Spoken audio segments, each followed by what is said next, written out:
अस्सलाम वालेकुम dear students, 10th arts का हम चैप्टर नंबर 4 स्टार्ट करते हैं। आज हमने चैप्टर नंबर 4 में जो चैप्टर नंबर 4 का नाम है वो है ख़ती मसावातें और गैर ख़ती मसावातें।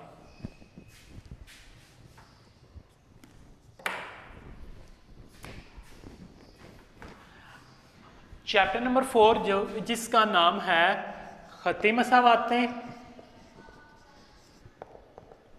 और गैर मसावातें। अब सबसे पहले इस चैप्टर को दो पोर्शन में डिवाइड किया गया है, ख़ती मसावात और गैर ख़ती मसावात। अब सबसे पहले हमें ये जानना ज़रूरी है कि ख़ती मसावात होती क्या है। ख़ती मसावात से मुराद ऐसा बयान या ऐसा जुमला जो दो अलजबरी जुमलों के दरमियान बराबरी की अलामत को ज़ाहिर करे। मिसाल के तौर पर 3x जमा 4 बराबर है 6 के। इसमें जो बराबरी की अलामत पाई जा रही है वो ये ज़ाहिर कर रहा है कि ये ख़ती मसावात है। अब ख़ती मसावात जो है, इसके बाद हम चैप्टर की तरफ मूव करते हैं। जो चैप्टर हमने स्टार्ट करना है वो है चैप्टर नंबर 4 और एक्सरसाइज 4.1।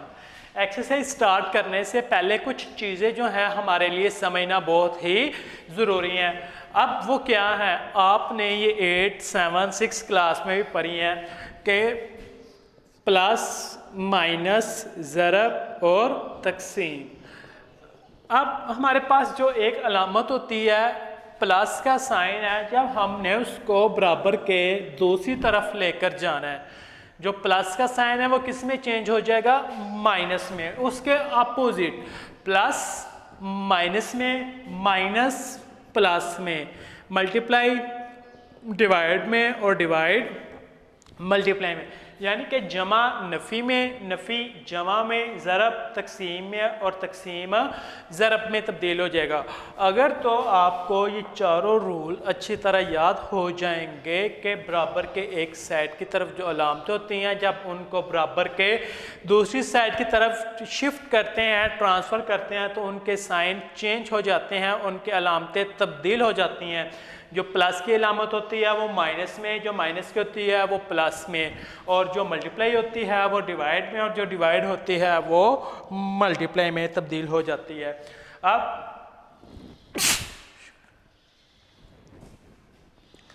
अब हम चैप्टर की तरफ मूव करते हैं 4.1।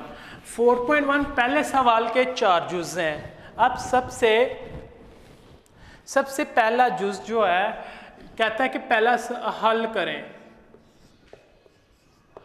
पहले सवाल का पहला जुज़ 3x plus 20 is equal to 44 के। अब हमने इसको सॉल्व करना है।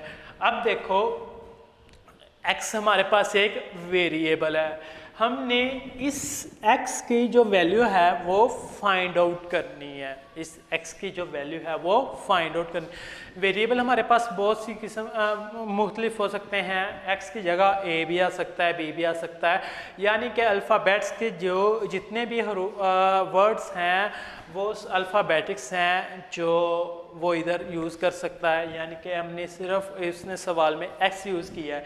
a b c d e f g h i j k ये सारे जो हैं वो वेरिएबल्स हैं।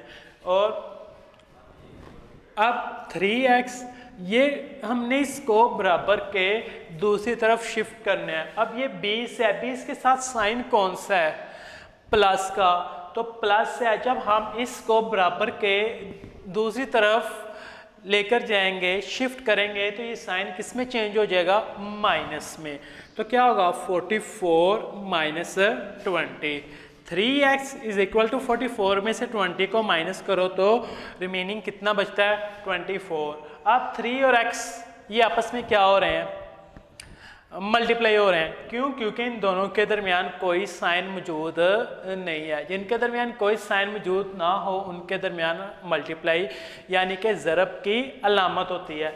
3x के साथ क्या हो रहा है? ज़रब हो रहा है। जब बराबर के दूसरी तरफ जाएगा तो क्या हो जाएगा? डिवाइड हो जाएगा, जो कि हमने उनको पहले 4 रूल्स में पढ़ा है कि जो प्लस हो रही है उसको माइनस, जो माइनस है उसको प्लस, मल्टीप्लाई को डिवाइड और डिवाइड को मल्टीप्लाई में चेंज करना है। x is equal to 24 divided by 3। अब कैलकुलेटर पर आप इसको डिवाइड कर लें, नहीं तो अगर जिसको 3 का टेबल आता है वो 3 पे इसको डिवाइड कर ले, तो x इज इक्वल टू 8। ये हमारा आंसर है, यानी कि x की वैल्यू कितनी आ गई है? 8 आ गई है। अब इसके बाद हम दूसरा सवाल स्टार्ट करते हैं।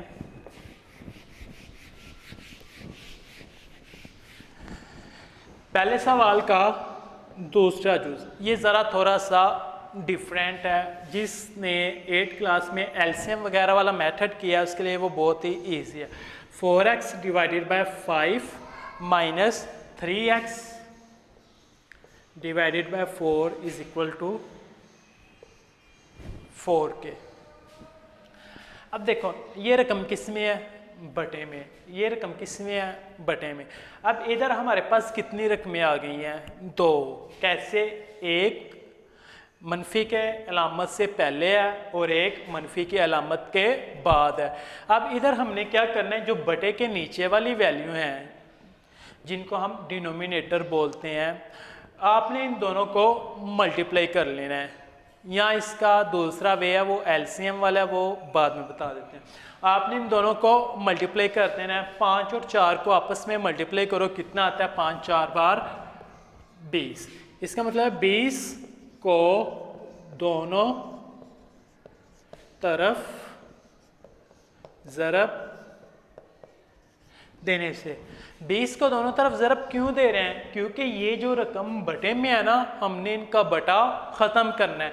जब इनका बटा ख़त्म करेंगे ना तो तब ही इन वैल्यू को हम प्रॉपरली हल करके ये जो वेरिएबल x है इसकी वैल्यू फाइंड आउट कर सकते हैं। अब 20 multiplied bye 4x divided by 5 minus, अब देखो 1 2 3 रकमें हैं हमारे पास, तो ये जो 20 है ये इन तीनों के साथ ही मल्टीप्लाई होगा। कुछ बच्चे कहते हैं कि सर अगर हम इसके साथ उसको मल्टीप्लाई ना करें तो फिर, बेटा देखें आपने जो बटे के नीचे वैल्यूज़ हैं उनको मल्टीप्लाई किया यानी कि उनका जुज़ाफ़िकल लिया है, तो जुज़ाफ़िकल उनका कितना है? 20। इसका मतलब है कि जो 20 है उसको हम दोनों तरफ ही ज़रब दे रहे हैं, तो इसका मतलब जितनी भी वैल्यूज़ होंगी उन सब के साथ ये मल्टीप्लाई होगा। 20 multiplied by 3x divided by 4 is equal to 20 multiplied by 4। अब 5 एकम 5 5 4 बार 20, 4 एकम 4 4 5 बार 20, 4 ज़रब 4x माइनस 5 ज़रब 3x बराबर है 80 के। 20 को 4 के साथ ज़रब दी तो 80 आ गया। 4 चौके 16x माइनस 5 3 15x बराबर है 80 के। अब 16 में से 15 को माइनस करो, कितना आया? 1। अब ये भी x है ये भी x है, दोनों वेरिएबल सेम है। जो चीज़ सेम आती है उसको हम वन टाइम लिखते हैं, यानी कि 1x बराबर है 80 के। अब इस x के साथ 1 लिखो या ना लिखो, क्योंकि जहाँ कुछ भी नहीं होता वहाँ पर ऑब्वियसली 1 होता है, तो ये हमारा आंसर आ गया है। अब तीसरा सवाल, तीसरा जुज़ आपने खुद करना है और चौथे की भी ट्राई करनी है। चलिए तीसरा मैं करवा देता हूँ क्योंकि उसमें थोड़ी सी डिफ़िकल्टी है, वो अपना, ताकि बाद में आपको परेशानी ना हो। 3x plus 3 into x plus 1 is equal to 69 के। 3x, अब देखो ये 3 ब्रैकेट के बाहर है, तो इसका मतलब है कि ये 3 ब्रैकेट के अंदर वाली रकमों से मल्टीप्लाई होगा। ब्रैकेट के अंदर जितनी भी रकमें होंगी ना 3 1 बाय 1 करके उन सारे रकमों के साथ मल्टीप्लाई होगा। कुछ बच्चे क्या करते हैं सिर्फ 3 को x के साथ ही मल्टीप्लाई करके उसको छोड़ देते हैं, जिसकी वजह से उनका सवाल गलत हो जाता है। ये 3 है, ब्रैकेट के अंदर कितनी रकमें हैं 2, इसका मतलब ये 3 सबसे पहले इस x के साथ मल्टीप्लाई होगा। 3 इधर x के साथ कोई रकम है नहीं, जहाँ कुछ भी ना हो वहाँ पे 1 होता है। 3 1 जा 3x प्लस 3 1 जा 3 इज इक्वल टू 69। अब देखो ये भी x वाली रकम है और ये भी x वाली रकम है, इन दोनों के दरमियान अलामत कौन सी है? प्लस की। तो इनकी वैल्यूज को क्या करेंगे? प्लस कर देंगे। 3 और 3 6x plus 3 is equal to 69 के। ये जमा का 3 है, बराबर के दूसरी तरफ जाएगा तो माइनस का 3 हो जाएगा, क्योंकि हमने पढ़ा हुआ था कि जो चीज़ बराबर के एक तरफ प्लस होती है वो बराबर के दूसरी तरफ जाकर माइनस हो जाती है। 69 minus 3 6x is equal to 69 में से 3 को माइनस करो 66 बच गया। अब ये 6x के साथ क्या हो रहा है? मल्टीप्लाई हो रहा है। क्यों? क्योंकि इन दोनों के दरमियान कोई अलामत मौजूद नहीं है। 6x के साथ मल्टीप्लाई हो रहा है तो हमने x की वैल्यू फाइंड आउट करनी है। जब तक x अकेला नहीं होगा तब तक उसकी वैल्यू फाइंड आउट नहीं कर सकते। 6 मल्टीप्लाई हो रहा है, बराबर के दूसरी तरफ जाएगा तो डिवाइड हो जाएगा। x is equal to 66 divided by 6, x is equal to 11 के ये हमारा आंसर है। आपने क्वेश्चन नंबर 4 खुद जुज नंबर 4 खुद करना है। अल्लाह हाफिज़। अस्सलाम वालेकुम डियर स्टूडेंट्स, कल हम चैप्टर नंबर 4 स्टार्ट किया था। चैप्टर नंबर 4 की एक्सरसाइज 4.1 उसके हमने कल 4 सवाल किए, 4 जुज किए थे पहले सवाल के। आज हम दूसरा सवाल करते हैं। दूसरा सवाल ये है 3 into x plus 3 is equal to 14 plus x, 14 plus x. अब कल हमने एक सवाल किया था कि जो रकम ब्रैकेट के बाहर होती है वो ब्रैकेट के अंदर वाली रकमों से क्या होती है, अंदर वाली वैल्यू से क्या होती है? मल्टीप्लाई होती है। इसका मतलब ये 3 ब्रैकेट के बाहर है, x प्लस 3 ब्रैकेट के अंदर है, तो इसका मतलब कि ये 3x के साथ क्या होगा? मल्टीप्लाई होगा। फिर ये 3 के साथ क्या होगा? मल्टीप्लाई होगा। 3 1 जा 3x प्लस 3 3 जा 9 is equal to 14 plus x। अब देखो x बराबर के इस तरफ भी है, x बराबर के दूसरी साइड की तरफ भी है। तो हमने क्या करना है कि x वाली वैल्यूज़ जो हैं वो बराबर के एक साइड की तरफ कर लेनी है और जो x के बगैर है वो बराबर के दूसरी साइड की तरफ कर लेनी। क्यों? ताकि जो ये वेरिएबल है इसकी वैल्यू हम इजीली आसानी से फाइंड आउट कर सकें। अब 3x, अब ये प्लस का x है, बराबर के इस तरफ आएगा तो माइनस का x हो जाएगा इज इक्वल टू 14, ये जमा का 9 है, बराबर के दूसरी तरफ जाएगा तो माइनस का 9 हो जाएगा। अब ये 3 है, इधर x के साथ कोई वैल्यू मौजूद है, कोई रकम मौजूद है नहीं, जहाँ कुछ भी ना हो वहाँ पे 1 होता है। 3 में से 1 को माइनस करो 2x, 14 में से 9 को माइनस किया 5। अब 2x के साथ क्या हो रहा है? मल्टीप्लाई। तो इसका मतलब है कि जब हमने x की वैल्यू फाइंड आउट करनी है, x की वैल्यू फाइंड आउट करने के लिए क्या करेंगे? इस 2 को बराबर के दूसरी तरफ ले जाएंगे तो ये 2 बराबर के दूसरी तरफ जाकर क्या होगा? डिवाइड होगा। क्यों? क्योंकि ये x के साथ मल्टीप्लाई हो रहा है। x इज इक्वल टू 5/2 के, तो x की वैल्यू ये हमारे पास आ गई, ये हमारा आंसर है। अब आगे सवाल नंबर 3 4 5 ये सेम है। छठा मैं करवा देता हूँ ताकि आपको 5वां हल करने में कोई मुश्किल पेश ना आए।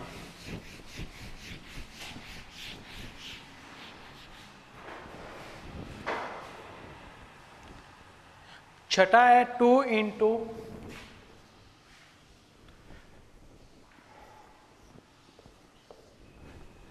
Into 7x minus 6 is equal to 3 into 1 plus 3x।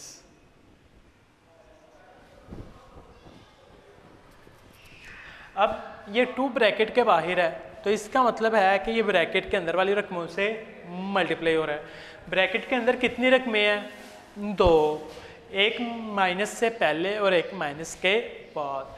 2 को 7 के साथ मल्टीप्लाई करेंगे, 2 7 बार 14x माइनस 6 दूनी 12, 3 एकम 3 3 3 बार 9। जैसे हमने सवाल नंबर 2 किया था बिल्कुल वही सेम कंडीशन बन गई है, वही सेम सिचुएशन है। तो हम क्या करेंगे, x वाली रकमें एक तरफ और x के बगैर वाली एक तरफ। 14x जमा का 9 है बराबर के इस तरफ आएगा तो माइनस का 9x बराबर है 3, माइनस का 12 है दूसरी तरफ जाएगा तो प्लस का 12। 14 में से 9 को माइनस करें कितना आता है? 5x, 3 और 12 कितना हो गया? 15। अब यहाँ तक हर सवाल बार बार मैं कहता हूँ, हर सवाल में के 5 और x के दरमियान कोई अलामत मौजूद है नहीं, तो इसका मतलब है ये दोनों आपस में, इनके दरमियान कौन सी अलामत है? इनके दरमियान ज़रब की अलामत है, यानी कि 5x के साथ ज़रब हो रहा है, मल्टीप्लाई हो रहा है। तो इसको 5 को हम इधर से जब दूसरी तरफ शिफ्ट करेंगे तो क्या करेंगे? डिवाइड कर देंगे। जारी बात है जब 5 और दूसरी तरफ जाएगा तो इधर से इसकी वैल्यू ख़त्म हो जाएगी। तो x is equal to 15 divided by 5, 5 1 ज़ा 5, 5 3 ज़ा 15, x इज़ इक्वल टू 3 के, तो ये हमारा आंसर है। आगे क्वेश्चन नंबर 7, 8, 9 एक ही तरह के हैं। मैंने क्वेश्चन नंबर 7 करवाना है, 8 और 9 आपने खुद करना है।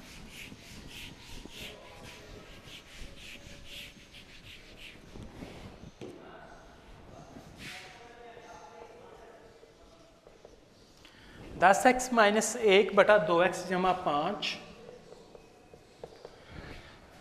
बराबर है 3 के। अब यहाँ पे बटे के नीचे कोई रकम नहीं है, तो इसका मतलब है कि बटे के नीचे 1 है। यहाँ पे 2 तरीके हम अप्लाई कर सकते हैं। एक क्रॉस मल्टीप्लिकेशन, जैसा कि आपने 8 क्लास में पढ़ा हुआ है कि बटे के नीचे वाली रकम बटे के ऊपर वाली रकम से, बटे के नीचे वाली रकम बटे के ऊपर वाली रकम से मल्टीप्लाई होती है। एक तरीका क्या है कि जो इधर रकम हमने रूल्स पढ़े थे, जो चीज़ इधर डिवाइड हो रही है बराबर के दूसरी तरफ जाएगी तो मल्टीप्लाई हो जाएगी। इसलिए ये 10x माइनस 1 है, 10x माइनस 1, ये बटे के नीचे 1 लिखो या ना लिखो। 10x minus 1 is equal to 3। अब ये 2x प्लस 5 बटे के नीचे है, ये डिवाइड हो रहा है, जब बराबर के दूसरी तरफ जाएगा तो मल्टीप्लाई हो जाएगा। तो हम इसको मल्टीप्लाई को ब्रैकेट में लिखते हैं। हम ब्रैकेट में इसलिए लिखते हैं ताकि जब एक या एक से ज़्यादा रकमें आ जाएं तो उनको ब्रैकेट में लिखते हैं, ताकि जब हमने उनको मल्टीप्लाई करना हो वो हमारे लिए मेथड इजी हो जाता है मल्टीप्लाई करने का।